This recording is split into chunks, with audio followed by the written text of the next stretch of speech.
Be judgmental sa mga tao naghahanap ng saya kasi kadalasan yung saya mo na lang ang nagtatawid sa'yo sa dilim ng gabi. Yung konting saya mo na lang ang nagbibigay sa'yo ng dahilan para mabuhay pa uli para bukas o next week.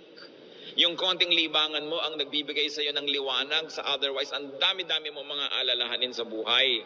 Hindi dapat silang ginajudge. Pag may nakikita kang dalawang taong magkasama, hindi sila magkaedad, ang tanda-tanda naman ng boyfriend niya, baka naman kulang siya sa pag-ibig ng magulang nung araw. Mabutit nakakuha na ng husband, meron pang tatay. Kung minsan bonus, may lolo pa. Inggit ka. Di ba? Kung minsan naman, bakit kaya ang bata-bata nang nagugustuhan ito, may edad na siya?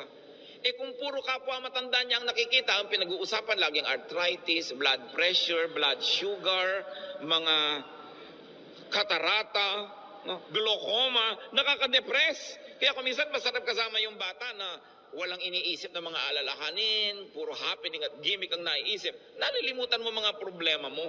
At yung problemang hindi nasosolve, malaking bagay kung nalilimutan man lang kahit sandali. Because you keep your sanity and you keep your cheerfulness.